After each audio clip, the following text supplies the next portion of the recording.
This is the second in the series of building better slides. A lot of people have asked me, how do you crop images into shapes? So let me show you a couple of ways of doing this. Sometimes we want our images to be circles. So one way to do this is to click the image, go to picture format. Under the crop menu, you have something called crop to shape.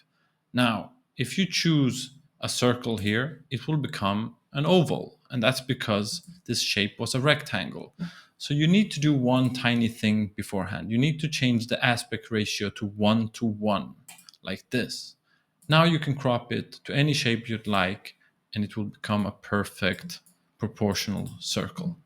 Let's try it with this one as well. Again, we change the aspect ratio first. We can move the image around depending on what we want to highlight, and then we can crop it to a circle like this, and it will be a perfect circle, right? Let me show you another way to crop images into shapes. Here we have 3 shapes.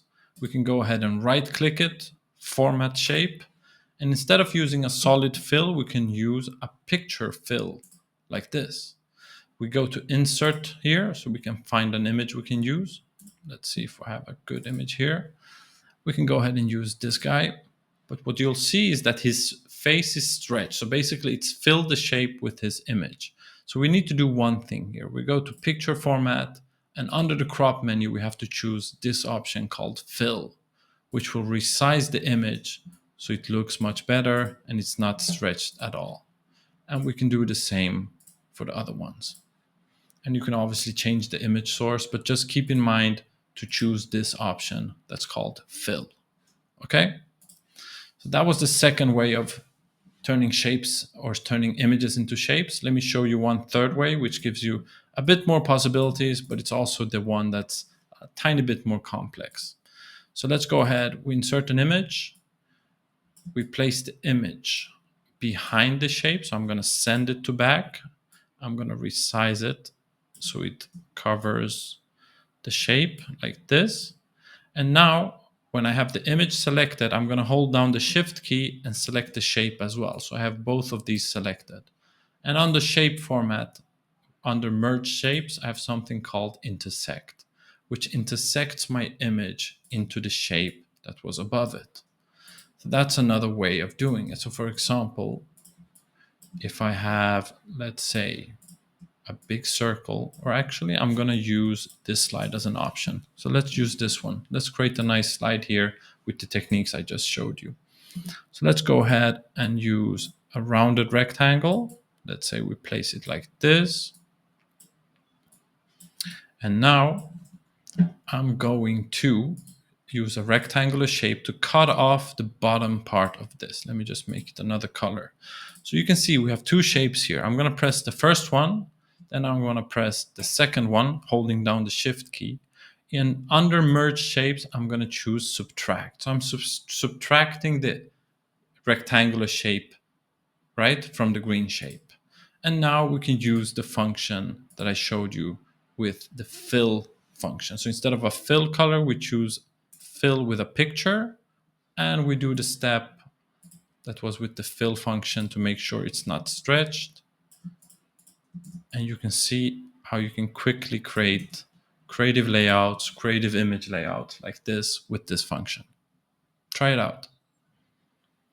The eyedropper tool is a great function you can use for whenever you want to copy colors from an image or a shape. So for example, let's imagine we're going to do a slide for this branding here and we don't have these color codes. So let's start with the background. I can actually insert a shape here. I'm going to cover the background. I'm going to send it to back. And now I want this color to be the same as this one here. So I go to format background, but instead of picking a color here, I'm going to choose eyedropper tool. And now I can pick this color here and it will change my background to the same as the logo image. Now we can go ahead. Let's say this is my title. Let's go ahead and make it really big and nice like this. I'm going to make it dark so you can see it.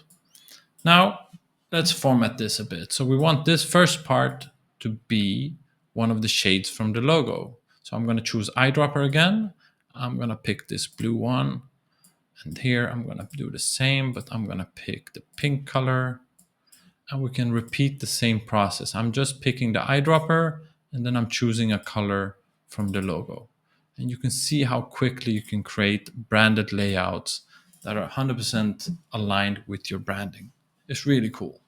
So for a slide like this, I would probably use a dark text for the title, but then I can use shapes for my content like this. And then let's just make the logo smaller here. And we can use the formatting I just showed you with the eyedropper tool. We can pick a shade from the logo, and you can see how quickly it just looks so good and aligned with the branding we have. You see, this is a great tool to use, and it works for different reasons as well. So imagine we're going to do, this is my gradient title. We can create nice, colorful gradients with this as well. Let's make this smaller. I go to Format, Shape. Under Text Options, I choose a gradient fill. So I'm going to create a nice gradient here. The first shade, I'm going to pick eyedropper again, and I'm going to pick this orange shade here. Let me change the angle so it looks nicer. The second color, I'm going to pick this yellow one. The third one, I'm going to do this a bit quickly so you can see where it's going. And you can see how quickly you can create nice text gradients just by copying colors from an image. Last example, this slide right here, it looks good, but it can look better. Look how simple it is to just make it look slightly more better by copying a color from this child's t-shirt. It just feels much more aligned and nicer. Try out the eyedropper tool. It really is amazing. Okay, let's look at a function that can really help you speed up your workflow.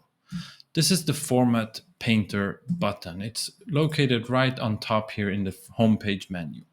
Let's see what this does. Basically, if you've created a shape A that you've formatted nicely with your branded colors and such, and you want to apply it to another shape, you simply click on your shape A, you click on Format Painter once, and then you see that your mouse has changed. So you can click on any shape and it will copy paste the formatting only, but it will keep the shape of the destination.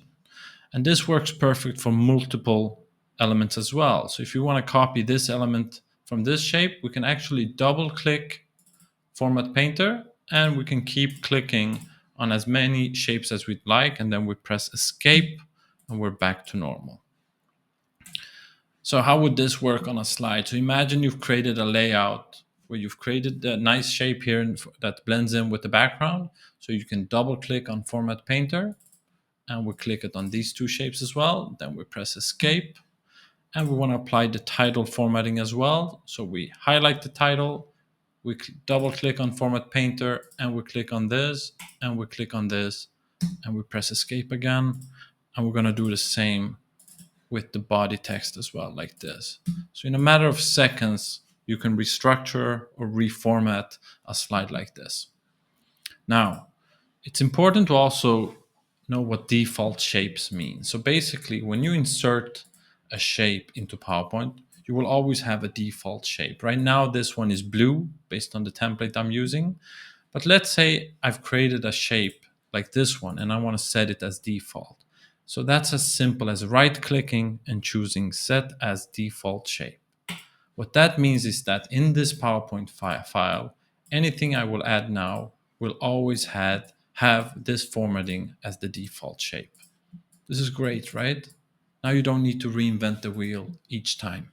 And you can do the same for text boxes. So if you have a text box, right now this is my text box formatting. Let's say I wanted to use this green formatting. So I can right click and choose Set as Default Text Box. Now, any text box I add will have this formatting instead.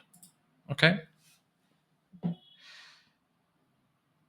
There are times where interactive slides make sense. So for example, imagine you're doing a sales pitch and you want the client, the prospect, to decide the flow of the presentation. In this case, you can create simple interactive slides like this. So here I have a background image. This is just an image I added, and I have rectangles that I've added text inside. Now I'm going to turn these into buttons. So for example, I can right click this one and I choose link. Usually we add a hyperlink here, but we can also choose a place in this document. So I can choose a slide that I want this button to link to. In this case, I want it to link to slide 78. So let's scroll down and pick slide 78. And then we're going to do the same for our brand. So we go again to link, place in this document, and we're going to slide 79. Now, when I go to full screen mode, you'll see that when I'm moving my mouse, I can actually click on these. And when I click on this one or this one, it takes me to our brand slide because that's where it's linked. Now, I always recommend that you should always have a backup button. So in this case, I'm going to right click the logo and I'm going to link it to the home menu. So slide 77. So when I'm doing the presentation, people don't know, but I know that if I click my logo here at the bottom right corner, it will always take me back to the main menu. And in this way, I never lose control of my presentation. So try out hyperlinking different elements and you can play with the flow of your presentation that way. And actually, PowerPoint also has a function under the insert menu that's called zoom, which does a similar thing. So if you choose, for example, summary zoom, you can divide your presentation into different sections and it will create hyperlinks based on those. So for example, let me just pick 3 here and choose insert.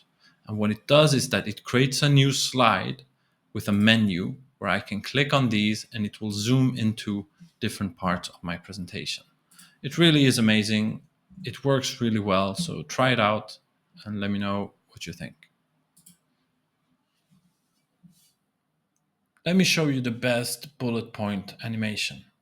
Sometimes you can't get away having bullet points. You need them to describe your content. It might be a complex topic or whatever. So let me show you how you can present it so it doesn't feel as overwhelming. Go ahead and highlight your bullet points, go to animations and choose fade. Now open up the animation pane so you can see the animations you have here. Right now it says on one click, all of these 4 come up. So we're going to go ahead and choose start and on click so that we add a click to each and one of these. Next, we're going to highlight the first 3 of these. We're going to right click and choose effect options. And now this is where the magic comes. After animation, so after the first bullet point, what do you want to happen? Well, I want it to change color to something more subtle. So for example, light gray on a white background. And let me show you what this does. When I'm presenting now, I bring in my first bullet, then I click to my next and the previous one fades out. And the same happens with the second one and the third one. And that's the reason I only highlighted the 3 first ones here, because the fourth one, you don't really need to do it because we go to the next slide, right? This is a brilliant animation. It works really well. Try it out and see how it goes. The morph transition is a nice feature that PowerPoint has, which lets you create nice layouts and transitions to other slides like this. And the way it works is very simple. So imagine you have a slide A. If you go ahead and duplicate it, what I do next is that I simply use the crop function here and I'm moving my image around. So you can see this is a big image and I can move it around. And now when I add the transition morph, it moves across the image. So that's the principle of morph. Let me show another simple example. So if you have a slide A with a circle, if you duplicate it and move the slide around and you add morph under the transitions tab, it creates this motion effect. So this is a great way to present data and other text heavy slides. So for example, imagine you have a slide like this. These are just text boxes with a simple circle. And you want to show the movement between these slides. So these slides have the morph transition added to them. So look how this looks in full screen mode. Pretty cool. And this is done in seconds, literally. You don't need to create any animations or such. The morph transition does it all by itself. So let's see how we can apply this to content heavy slides like this. Imagine we have 4 charts like this and we want to present this. Obviously, I don't recommend presenting 4 charts on one slide. This is more of a document that you should send out. If you want to present, you should preferably have 1 chart per slide with 1 key message. But let's just assume you have this and let's see how we can work with this. So let's go ahead and highlight one of the charts. We cut it out. I'm going to cut it out and I'm going to paste it back in as an enhanced meta file. So this has turned the chart into a high resolution image. Okay. And I'm going to do the same for the rest of the charts. And I'm going to tell you why in a second. Once we turn the charts into images, we can use the morph animation to zoom into each and one of these charts. It creates a nice little effect. Okay, let's do the last one. There we go. This is pretty much aligned, I believe. Okay, perfect. Now, we're going to duplicate this slide. And what we're going to do is to resize one of the charts to make it really big. And the other ones we're going to drag out so they are outside of my slide, because we don't want them to be in view. Now, when I add, let me just center this. When I add the morph transition here, look how this looks. Pretty nice. So basically, I would present this in a way that I say, okay, this is the overview of the last quarter's data. Let's zoom into this one. And we look at this. And then I can keep duplicating this slide. And I simply resize this one. I move it out of the frame. I bring in chart 2. I make it big. And you'll see that the transition becomes seamless. So we zoom into the first one. Then we move ahead and look at the second one. And you can continue to repeat this step. Okay? Any other ways to present charts like this? Well, you can use transparent boxes. This is not ideal, but let me show you so you can keep it in mind as well. If you insert a rectangular shape across one of your charts, you can go to Format Shape, pick a white color, same as the background, and you play with this transparency handle just to make it slightly visible. And you can apply the same to the other charts. So this is another way where you can bring in, let me just show you how this would look. I'm going to duplicate this as well, and we're going to move this here. Okay, let's make sure it has the morph. Perfect. So it will basically be, here are my 4 charts. Let's look at chart 1, and then we morph into chart 2, and you can move these transparent boxes around so it highlights specific charts. Okay, very simple. Okay, let me give you one more tip on how to visualize your charts. So this is a typical business slide, very heavy on the data side. And you can see what people usually do is that they try to highlight the aha areas or the important areas with these red marks. So let me show you a better way of highlighting these areas. You can go ahead and to focus in only on those areas. So you can see that I made the other bars here light gray, and I focused in only on these 2. So you can see the previous one, it had all the data labels and all the charts looked the same, and you had to really try to guess what's the important part here, whereas this one is very clear. And the top text here you can also drop if you're going to present it, because that's why you're there. You can fill in the blanks. If you want to go one step further, you can actually highlight key insights like this. And this is very simple. This is really just a transparent white box. You can see just like I showed you before. And then I type my text directly inside of this transparent box. And that creates a nice effect where we focus in on the key message. It's a very subtle difference between the before and after, but it really helps when you're going to present it, and it helps the audience as well.